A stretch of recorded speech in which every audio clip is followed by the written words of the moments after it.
Welcome to Crisis in Perception, where we examine the systems shaping our world, one book at a time. Today, we're tackling an absolute icon, Mark Twain. And we're using Ron Power's brilliant biography to explore this idea of a crisis in perception.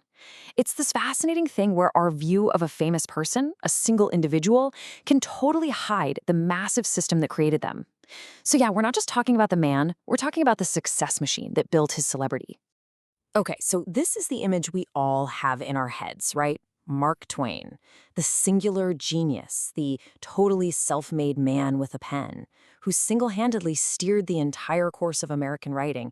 He's this giant on the landscape, the voice of a nation. And it's an incredibly powerful, really compelling story. But here's the question that just hangs in the air after reading Power's work. What if the pilot, for all his incredible skill, was actually navigating a river with its own mind? A river with powerful, unseen currents that were really the ones deciding where he ended up. It's a question that completely challenges that whole great man theory of history.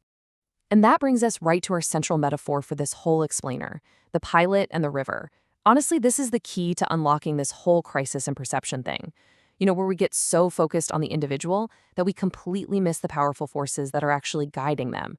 So let's just define that really clearly. What is a crisis in perception? It's what happens when we get so zoomed in on an individual's personality, with Twain, his incredible wit, all his contradictions, his genius, that we completely miss the powerful structures of the world he was operating in. It's like we see the character, but we're blind to the system that actually produced him. Okay, so let's make that river metaphor super concrete. The literary marketplace back in the 19th century, it wasn't just some neutral stage where writers showed up to perform. No way. It was an active force. Think of it like a powerful river current with its own demands, its own incentives, its own boundaries, and it was directing the entire flow of American culture. The key thing to get is that Twain didn't just write for it, he was fundamentally shaped by it. All right, so let's dive in and break down the specific forces that were at play here. We're going to look at three main, really powerful currents that all came together to shape the icon we know today as Mark Twain. So the first current, and maybe the most powerful one, was the rise of a completely new kind of literary marketplace. This really exploded in the boom years right after the Civil War. I mean, for a writer, this was a whole new world. And what's so wild is how all these different pieces came together to create a kind of perfect storm. Just think about it. You've got a nation, fresh out of the Civil War, desperately hungry for a national character. You have this huge surge in literacy, creating a middle class that just wants more and more to read. Then comes door-to-door subscription publishing, which basically blows past all the old elite gatekeepers. This creates a massive demand for new, popular stuff, paperback adventures, westerns, and of course humor.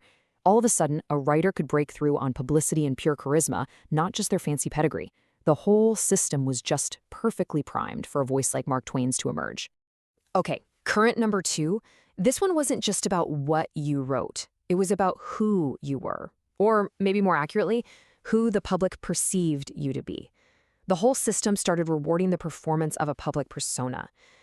And this is where you can really see how the different parts of the machine molded him. His journalism out west, it rewarded that sharp, outlandish satire. The lecture circuits that were popping up everywhere, they demanded a memorable, entertaining stage presence. You had to be a character people would pay money to see. But then, to get into the proper elite circles back east, you had to play a different game. Show your patriotic side, have the right taste. And all the while, the media is just amplifying whatever's controversial, whatever's going to sell. Twain, he became an absolute master at playing all of these roles at the exact same time. And the third major current? Good old-fashioned pressure to produce. We're talking about relentless financial pressure. See, Twain was a huge and often pretty disastrous speculative investor, so this constant need for cash just reinforced his dependence on what the public wanted, on what the market demanded. And let's make this really tangible. Check out this number, $10,600. Now, that's from his own accounting. Back in 1881. That's a ton of money for the time, and it was sunk into just one of his many speculative ventures.